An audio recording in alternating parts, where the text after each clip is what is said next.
ಬನ್ನಿ ನಾನು ನಿಮಗೆ ತೊಗರಿಕಾಳು ಪಲಾವ್ ಹೇಗೆ ಮಾಡೋದು ಅಂತ ತಿಳಿಸ್ಕೊಡ್ತೀನಿ. ಇದಕ್ಕೆ 2 ಮೀಡಿಯಮ್ ಸೈಜ್ ಟೊಮೆಟೊ ಹೆಚ್ಚಿಟ್ಕೊಳ್ಳಿ. ಅದಾದಮೇಲೆ ಸ್ವಲ್ಪ ಬೀನ್ಸು ಮತ್ತು ಈರುಳ್ಳಿ ಮತ್ತು ಆಲೂಗಡ್ಡೆನ ನೀರಲ್ಲಂತೂ ಚೆನ್ನಾಗಿ ತೊಳೆದು ಕಟ್ ಮಾಡಿ ಇಟ್ಕೊಂಡಿದ್ದೀನಿ. ಯಾಕಂತಂದರೆ ಈರುಳ್ಳಿ ಹೆಚ್ಚಬೇಕಾದ್ರೆ ಕಣ್ಣೀರು ಬರಬಾರ್ದು, ಮತ್ತು ಆದಮೇಲೆ ಆಲೂಗಡ್ಡೆಯಲ್ಲೂ ಅಷ್ಟೇ ಅದು ಕೆಮಿಕಲ್ ರಿಲೀಸ್ ಆಗಿ ಕಲರ್ ಬದಲಾಗತ್ತೆ. ಸೊ ಹಾಗಾಗಿ ಅದನ್ನು ಅವಾಯ್ಡ್ ಮಾಡೋಕ್ಕೆ ನಾನೇನು ಮಾಡ್ತೀನಿ, ಈರುಳ್ಳಿ ಮತ್ತು ಆಲೂಗಡ್ಡೆನ ನೀರಲ್ಲಿ ಇಟ್ಕೊಂಡು ಅದನ್ನು ಸೆಪ್ರೇಟಾಗಿ ಹೆಚ್ಚಿಟ್ಕೋತೀನಿ.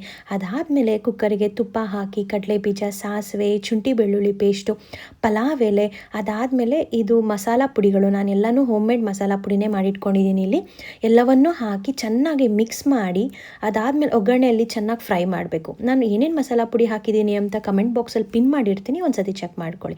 ಸ್ವಲ್ಪ ಬೆಂದ ಮೇಲೆ ನಾವು ಅದಕ್ಕೆ ತರಕಾರಿನ ಹಾಕಿ ಚೆನ್ನಾಗಿ ಮಿಕ್ಸ್ ಮಾಡಿ ಅದಾದಮೇಲೆ ನೋಡಿ, ಇಲ್ಲಿ ನಾನು ಆಲೂಗಡ್ಡೆನ ನೀರಲ್ಲಿ ಇಟ್ಕೊಂಡಿದ್ದೀನಿ, ಯಾಕಂದರೆ ಕಲರ್ ಚೇಂಜ್ ಆಗಬಾರ್ದು ಅಂತ ಹೇಳಿ.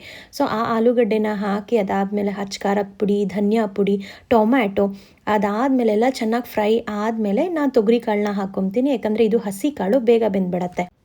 ಈ ಎಲ್ಲ ಮಿಶ್ರಣವನ್ನು ಚೆನ್ನಾಗಿ ಕೈ ಆಡಿಕೊಂಡು ನೀವು ಅಕ್ಕಿ ಎಷ್ಟು ತೊಗೊತೀರಾ ಅದ್ರ 2ರಷ್ಟು ನೀರನ್ನ ಹಾಕಿ ಸ್ವಲ್ಪ ಕುದಿಯೋಕ್ಕೆ ಬಿಡಿ.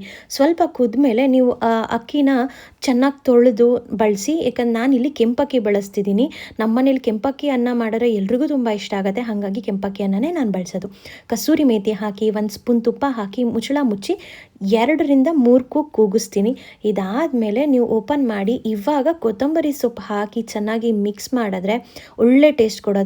ನೀವು ಯೂಶಲಿ ಒಗ್ಗರಣೆ ಕೊತ್ತಂಬರಿ ಸೊಪ್ಪು ಹಾಕೋದಕ್ಕೂ ಕೊನೆ ಕೊತ್ತಂಬರಿ ಸೊಪ್ಪು ಹಾಕೋದಕ್ಕೂ ತುಂಬ ವ್ಯತ್ಯಾಸ ಇದೆ.